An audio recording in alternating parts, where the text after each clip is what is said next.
भीम कुणी म्हणावं? एखाद्या जातीत जन्माला आलेला आहे म्हणून मी जय भीम म्हणावं का? मी धर्म स्वीकारलेला आहे किंवा मी एखाद्या धर्मात जन्मलो म्हणून मी जय भीम म्हणावं का? मी जय भीम का म्हणावं आणि जय भीम कुणी म्हणावं? या भारत देशात असलेला प्रत्येक कामकरी, प्रत्येक शेतकरी, कुठला कामकरी, एक उदाहरण देते, जितक्याही मोठ्या मोठ्या बिल्डिंग्स या मुंबईमध्ये दिसतायत ना, त्याच्या बिल्डरच्या हाताखाली छोट्यातला छोटा मजूर जो जो काम करतो त्या प्रत्येकानं जय भीम म्हटलं पाहिजे. जय भीम कुणी म्हटलं पाहिजे?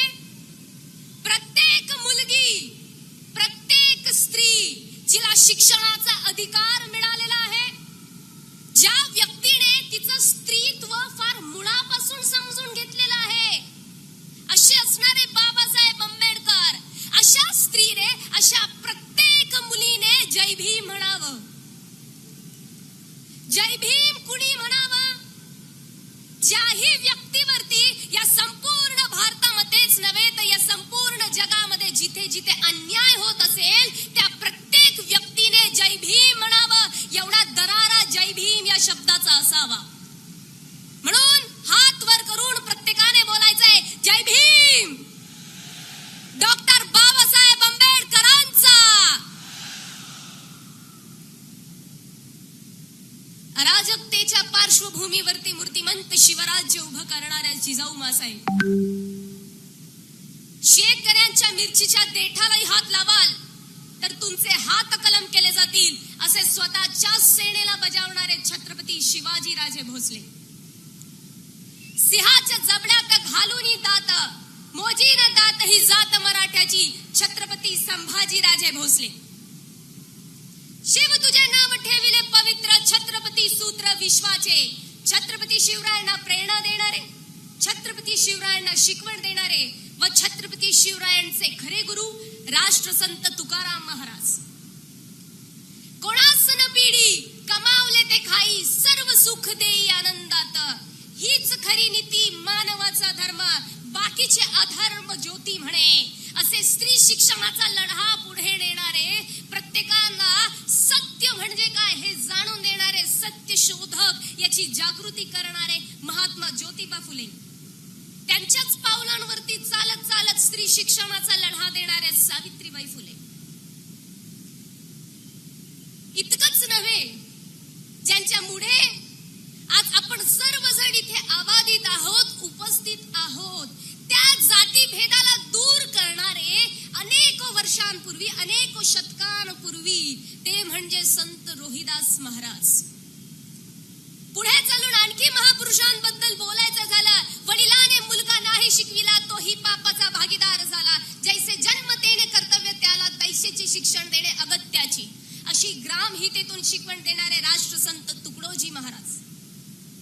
दगडाच्या मूर्तीत देव नसून तुमच्या आमच्या देव आहे ही शिकवण देणारे राष्ट्रसंत गाडगे बाबा,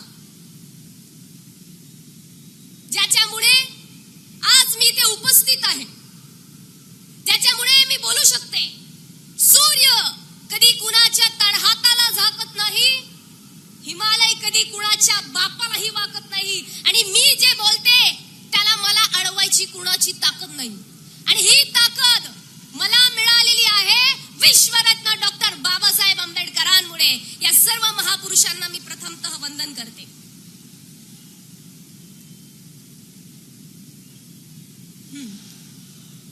आज जर सांगायचं झालं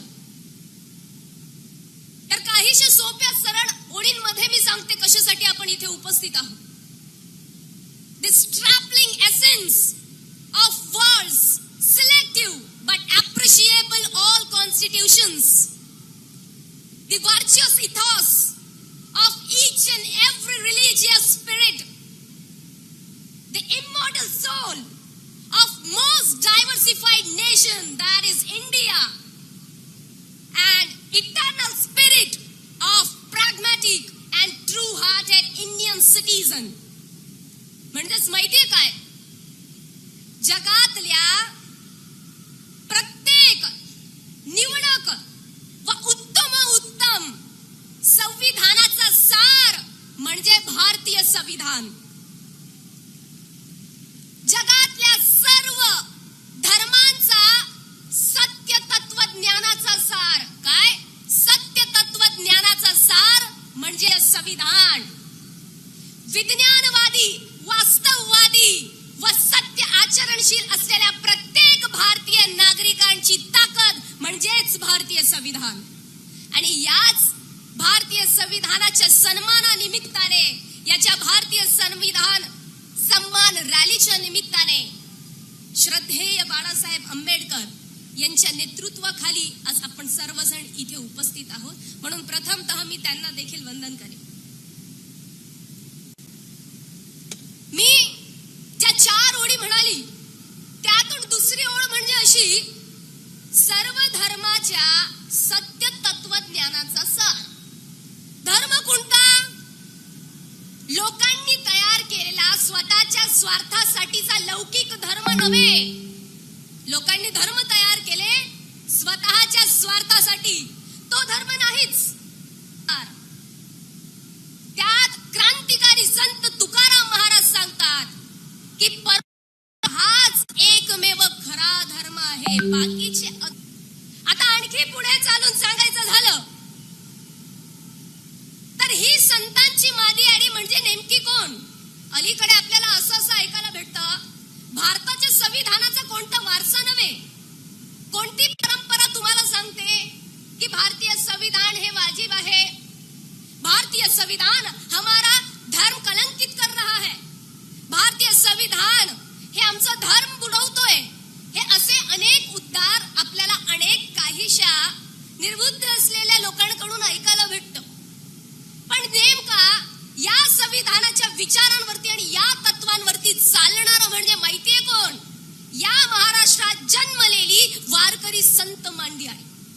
मग आता संत नेमकं कुणाला म्हणावं? संत कोण आहे? ये ताना करो वो तोडगा करो तुमको सब कुछ मिल जाएगा, याला संत म्हणतात का? हे संत नव्हे, हे संत नाही. असं केल्याने तुम्हाला तसं भेटेल आणि तसं केल्याने तुम्हाला तसं भेटेल, हे तर असं म्हणण्यासारखं झालं, भारत आमची माता आणि भारतातल्या मातांना मारता लाता, हे असं म्हटल्यासारखं झालं. एक प्रकारे सांगायचं झालं, हे नावापुरतीचं घेतलेलं सोंग, नावापुरतीचं घेतलेलं सोंग, पण लोक पुसतात यांचंच ढोंग. आणि अर्ध्यातून जास्त बहुजन समाज याच्यात अडकलेला आहे म्हणून त्यांची होते बोंब. मग यांना संत नाही म्हटलं जात. संत कुणाला म्हणावं? संत तो व्यक्ती जो संपूर्ण समाजासाठी जगतो, जो समाजाचं हित जोपासतो. संत त्यांना म्हणावं जे स्वतःसाठी दान मागत नाही, संपूर्ण विश्वासाठी दान मागतो. आता विश्वात्मके देवे, जो विश्वासाठी दान मागतो. आणि संत ते जे मनुष्यामध्ये परिवर्तन करतात आणि तेच परिवर्तनवादी संत म्हणजे ही वारकरी संत मांदियाडी.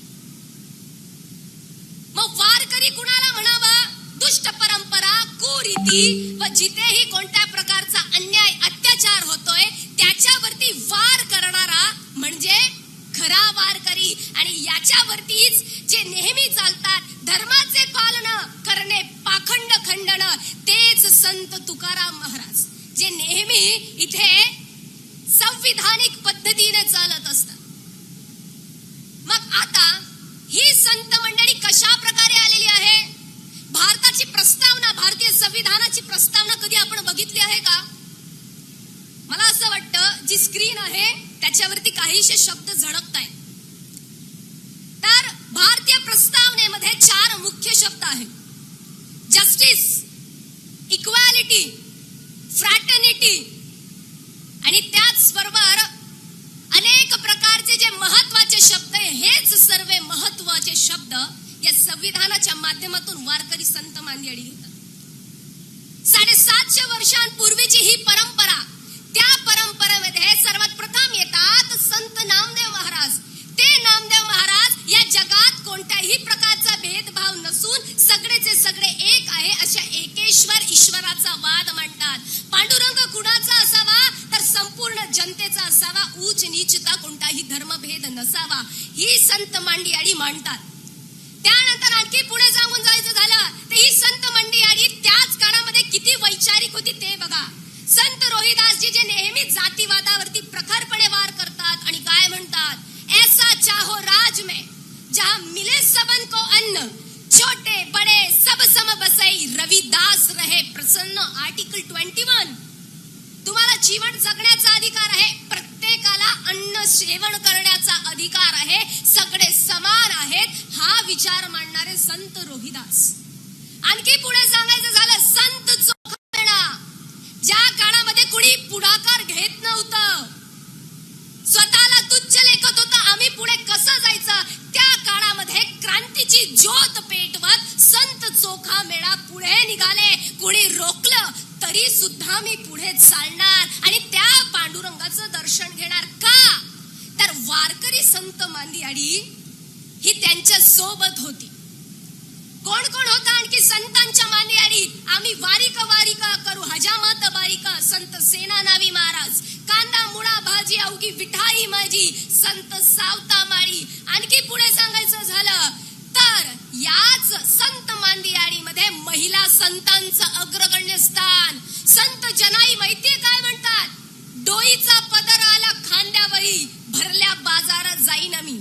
माझा पदर जरी खारीक आला, कोणी मला हजारो लोकांनी जरी टोकलं तरी मी बंड करून समाजात जाईल. ही बंड करण्याची ताकद या वारकरी संत मांदियाळीमध्ये होती. मग ती संविधानाशी संलग्न कशी काय आहे, कशा पद्धतीने आहे तर बघा, संतांनी व्यक्त केलेले आहेत स्वतंत्रपणे स्वतःचे विचार स्वतःच्या अभंगांमधून. तर हेच आपल्याला सांगतं article 19, freedom of speech and freedom of expression.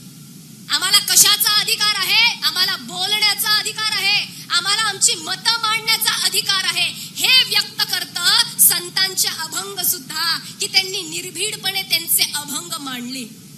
मग वारकरी संत मांदियाळी ही संविधानिक संत मांदियाळी आहे. इतकंच नव्हे, आणखी पुढे सांगायचं झालं तर संत मंडळी विचार मांडतात की या पांडुरंगा पुढे सगळे समान आहेत. छोटा असेल, मोठा असेल, गरीब असेल, श्रीमंत असेल, कुठल्याही जातीचा असेल, कुठल्याही धर्माचा असेल. Article 14, equality before law. कायद्या पुढे सगळे समान आहेत, हे संविधानाने अधिकार दिला.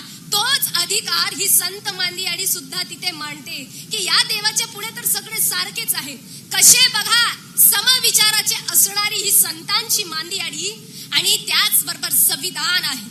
आणखी पुढे सांगायचं झालं संत जनाई बंड तर करतात, संत मुक्ताई नामदेवरायांना उपदेश देतात, ज्ञानोबरायांना उपदेश देतात, त्याचबरोबर 1400 वर्षाचं तप केलेल्या चांगदेवाला उपदेश देतात. हे काय संदेश देतो आपल्याला की इथे स्त्री पुरुष समान आहे.